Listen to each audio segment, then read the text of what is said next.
RGPD, vous allez dire pourquoi nous, PME, petite entreprise, nous sommes concernés par ce règlement. Parce qu'il faut bien savoir qu'au début, le texte, il concernait les fameux GAFAM. Et comment peut-on comparer une TPE, un e-commerçant, une association, une boîte industrielle à un Google, à un Amazon, un Facebook ou autre Microsoft? Eh bien, évidemment, la loi, elle fait pas de différence et elle a fixé des règles. Et ces règles, elles s'appliquent tout aussi bien à des monstres multinationaux qu'à des TPE qui font quelques dizaines ou voire centaines de milliers d'euros. Donc, c'est de notre devoir de vous sensibiliser. Alors, on dit souvent que les cordonniers sont souvent les plus mal chaussés. Il faut savoir que nous, en cabinet d'expertise comptable, on a énormément d'informations confidentielles liées aux salariés ou liées aussi aux données financières de nos clients. Donc, nous sommes au premier chef concernés par cette réglementation et on a donc fait appel à la société Optimex Data pour nous accompagner dans cette démarche, puisque vous nous confiez beaucoup d'informations et on se doit de les traiter et de les protéger de telle sorte à ce qu'elles n'aillent pas dans les fameux nuages. Je pense qu'on aura l'occasion d'en parler.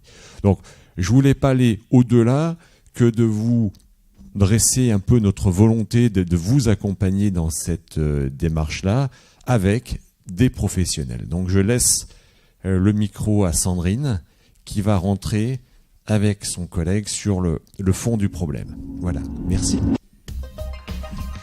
Le RGPD, donc, c'est bien un texte européen qui sera applicable pour tout le monde à partir du 25 mai 2018. Pour tout le monde, j'entends tous les États membres de l'Union européenne et parfois même au-delà. Google, Facebook sont concernés, même s'ils sont en dehors de l'Union européenne. C'est un texte avec une portée extraterritoriale. On est tous concernés par le règlement, qu'on soit artisan ou qu'on traite des données de santé comme un laboratoire pharmaceutique par exemple. On est tous concernés par la protection des données, on traite tous des données personnelles. Le changement majeur de ce cadre juridique, c'est bien sûr cette responsabilisation accrue des organismes qui s'est traduit juridiquement par un renversement de la charge de la preuve. En cas de problème, vous allez devoir prouver que vous étiez en conformité au moment de la violation de données. Le RGPD, c'est bien sûr des enjeux économiques et des enjeux juridiques. Enjeux économiques parce que on se doit de protéger les données personnelles qui ne nous appartiennent pas finalement, des données personnelles de sous-traitants, de clients. Et enjeu juridique parce que derrière, il y a des droits qu'on doit garantir pour les personnes. Et bien sûr, des sanctions qui font un peu peur, 4% du chiffre d'affaires, 20 millions d'euros, des sanctions européennes. Le RGPD, c'est des obligations, des droits et des principes pour encadrer davantage les données à caractère personnel des citoyens. Parmi les principes, vous vous souvenez, licéité, limitation, minimisation des données, exactitude et conservation des données. Parmi les droits, donc droit d'accès, rectification, opposition, droit à l'oubli, droit à la portabilité des données. Tout ça, c'est garanti grâce à des obligations comme la responsabilisation avec le registre des traitements, fini les déclarations, mais on doit bien sûr tenir maintenant une documentation interne. Le délégué à la protection des données, obligatoire pour les organismes publics, pas toujours obligatoire pour les entreprises, bien heureusement. Et ces nouvelles obligations en matière de sous-traitance, cette co-responsabilité qu'il ne faut pas prendre à la légère, bien sûr. Comment se préparer ? Alors la CNIL recommande 6 étapes qui vont de désigner un pilote, donc un référent ou un délégué à la protection des données si on est concerné par cette obligation. Cartographier les traitements, on en a parlé. Faire l'inventaire de tous ces traitements qu'on a dans chacun des services. Prioriser les actions à venir. Il y a des actions qui sont peut-être un peu plus urgentes à mettre en place que d'autres. Gérer les risques. Il y a des traitements qui sont un peu plus risqués que d'autres.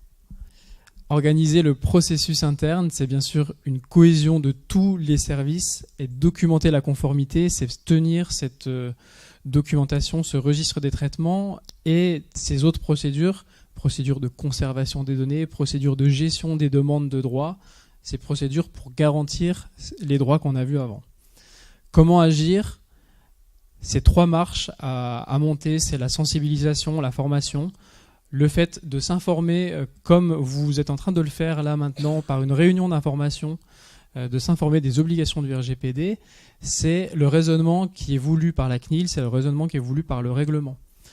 Se sensibiliser à la protection des données, à la confidentialité, à la vie privée.